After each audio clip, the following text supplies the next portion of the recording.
Afwan Ustaz, bukankah Dajjal sudah lahir sesuai dengan derajat hadis Tamim Ad-Dari? Masalah hadis Tamim Ad-Dari sendiri memang ada diperselisihkan oleh para ulama, ya. Tapi kalau kita memilih pendapat bahwasanya hadis tersebut sahih karena diriwayatkan oleh Imam Muslim, ya, maka kita katakan Dajjal sudah ada. Dajjal sudah ada dan dia sudah lahir, ya, dan dia sudah lahir namun dia sedang terbelenggu, ya. Karena sebagian ulama berpendapat lagi, karena tadi saya katakan khilaf, apakah Ibnu Sayyad yang hidup di zaman Nabi adalah Dajjal atau bukan? Ada khilaf di kalangan para sahabat. Nah, bagaimana mengkompromikannya dengan hadis Tamim Ad-Dari bahwasanya Dajjal sedang dibelenggu? Ya, ini ada penjelasan di kalangan para ulama.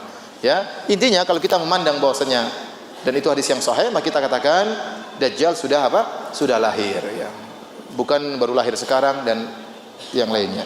Karena ada yang mengatakan Dajjal lahir di zaman Nabi Musa. Enggak ada dalilnya, enggak ada dalilnya. Kita enggak boleh berbicara kecuali dengan dalil. Oh, Dajjal sudah muncul di zaman Nabi Musa, ya. Oh, apa namanya? Dajjal adalah Samiri. Di mana dalilnya? Apakah ada dalilnya? Kalau ada kita katakan iya, kalau enggak ada enggak usah kita berbicara. Yang penting Dajjal sudah ada, tinggal dia muncul. Kapan munculnya wallahu alam bishawab. Berapakah jumlah Dajjal? Waduh. Dajjal super cuma satu.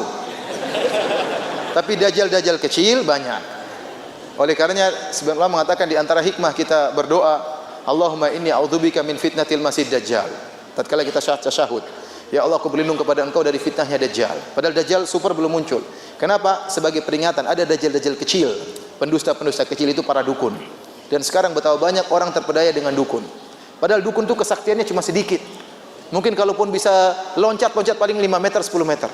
Bisa terbang mungkin 1 meter jatuh lagi, ya. Ya, dukun itu saja sudah banyak orang yang percaya sama dukun, ya atau tidak? Di tanah air kita itu kalau kita sensus dukun jumlahnya berapa? Banyak sekali. Setiap kampung banyak dukun. Di Bogor saja mungkin banyak, saya yakin. Belum di tempat lain. Bahkan sebagian dukun diekspor ke Malaysia, saya dengar, ya. Dan banyak orang terpedaya dengan dukun, berobat tidak sembuh pergi ke dukun, ya, bikin pelet sama dukun, santet sana dengan dukun, dagangan laris pakai dukun, supaya membuat dagangan orang tidak laris pakai apa? Dukun. Dan luar biasa. Indonesia luar biasa. Sampai saya punya teman pernah buka warung bebek di Yogyakarta.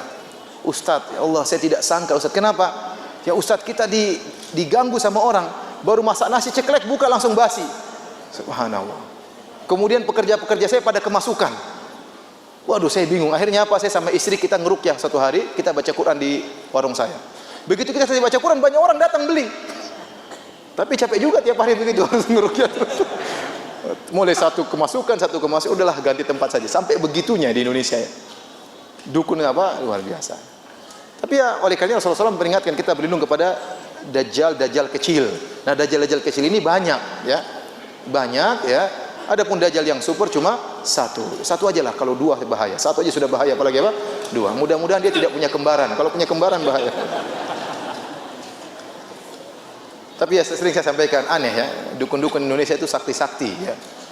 Luar biasa. Tapi apa, main bola tidak pernah menang, ya. Padahal kalau dukun-dukun tersebut bersatu, ya, kemudian bola ditendang, tinggal belokkan sedikit kan bisa. Jadi menang terus. Tapi ternyata tidak pernah menang, ya.